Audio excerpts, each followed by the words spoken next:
السلام عليكم خاوتي. اليوم جبنا لكم واحد الشرح بلك راح يبدل كامل الطريقة اللي تخموا بيها في دراهمكم ويخليكم تبدأوا العام بداية صح. حضروا رواحكم باسكو هذه جرعة تاع تفكير مليح في الجيب والمستقبل المالي. شكون فينا ما صارتلوش تخلص الشهرية ما تفوت سمانة تلقاها تبخرت راحت كامل؟ بصح علاش وعلاش تصرى هكذا؟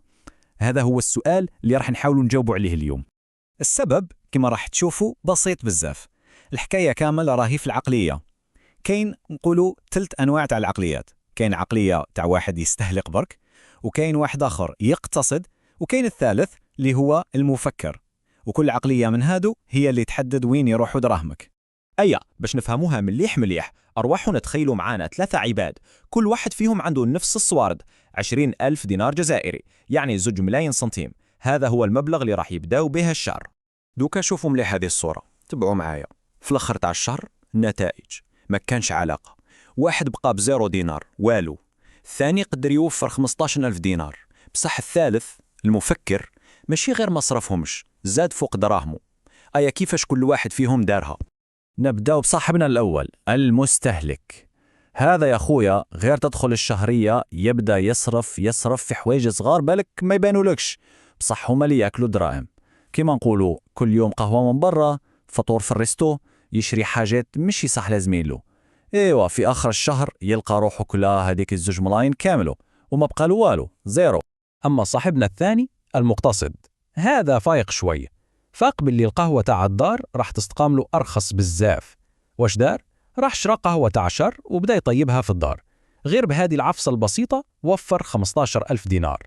ومن بعد باش هذوك الدراهم ما تنقصلهمش قيمتهم مع الوقت، تعرفوا التضخم وكذا، راح شرا بيهم طرف صغير تاع ذهب.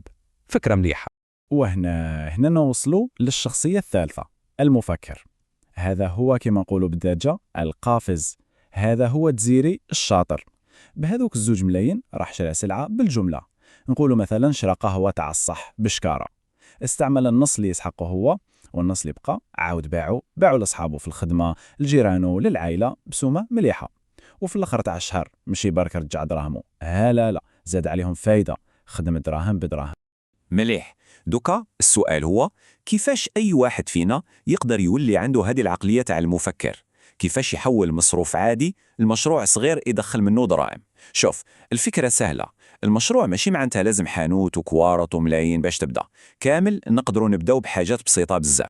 لازم نبسطوها. وش هو المشروع؟ هو بكل بساطة عملية تبادل. كاين واحد عنده السلعة وكاين واحد آخر عنده دراهم وراه يحوس على هذيك السلعة. هذا مكان انت مهمتك تكون هذاك الوسيط الذكي اللي يلاقيهم. شوفوا برك حواليكم، شوفوا السوق تاعنا وش يسحق. مثلا عندنا ديكلانور، خير تاع بلادنا ومعروفة في العالم كامل، تقدر تجيبها بسومة الجملة من الصحراء وتعاود تبيعها هنا. ولا شوف لي زاكسيسوار تاع التليفون بصح الكاليتي، هذوك اللي يمشوا بزاف. ولا حتى الفاكهة تاع الموسم كيما الكرموس في وقته. هذه كامل أفكار بسيطة وما تستحقش دراهم كبار باش تبدأ بها. أيا ودوكا بالك واحد فيكم يقول لي بصح أنا نخاف نفشل. شوف، الخوف هذا حاجة طبيعية، كامل خفنا. بصح النصيحة الذهبية هي ابدأ بحاجة صغيرة، أخطيك من التخمام الكبير من الأول. كي تخسر نقولوا 200,000 سنتيم ماشي كيما تخسر 20 مليون، صح ولا لا؟ ابدأ بصغير، جس النبض تاع السوق، تعلم من الغلطات تاعك، ومن بعد كي تفهم اللعبة كبر المشروع تاعك. أي يا خاوتي دقيقة برك، إذا صح راكم تستفادوا من هذا الشرح وعجبكم الحال، ما تنساوش تدعمونا، ديروا لنا جام، ابونيو فلاشين، وفعلوا هذيك الجرصة باش يلحقكم كل جديد. هكذا تزيدوا تشجعونا وتشاركوا الفايدة مع ناس واحد آخرين. دوك نجيو للصح، للأساس تاع كلش. أهم نقطة في كامل هذه الحكاية هي أنه التغيير المالي ما يبداش في الجيب، يبدأ في الراس. لازم تبدل طريقة التخمام تاعك في الدراهم. وهذه هي الفكرة اللي لازم تشدوها مليح. الغنى فكرة والفقر تاني فكرة. الحكاية مشي شحال راك تخلص، الحكاية هي كيفاش راك تخمم في هذوك الدراهم اللي راك تخلصهم. إذا الواحد صح حاب يبدل الحالة تاعو، لازم يصبر شوية، يضحي بهذيك المتعة تاع دقيقة، ويقتصد باش يستثمر في المستقبل تاعو وفي الراحة تاعو تاع غد. وكاين حاجة مهمة بزاف عندنا في ديننا وثقافتنا اللي ما لازمش ننساوه، الصدقة.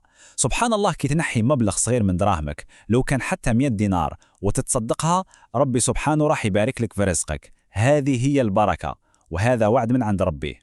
أي دوكا باش نلخصوا كامل واش حضرنا وتدخل الفكرة مليح في الراس، روحوا نستعملوا واحد المثال، مثال بسيط بصح فيه معنى كبير.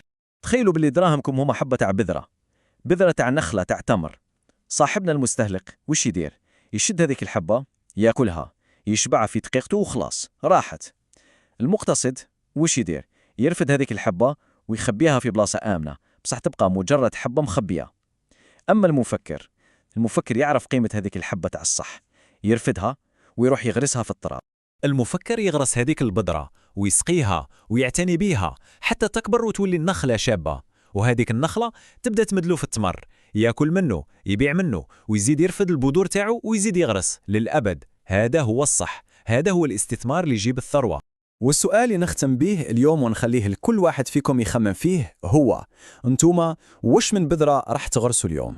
نتمنى من قلبي يكون هذا الشرح فاتكم. شاركونا في الكومنتار الأفكار تاعكم، المشاريع اللي في بالكم، ونتلاقاو في الشرح جديد إن شاء الله. تهلاو في روحكم، السلام عليكم.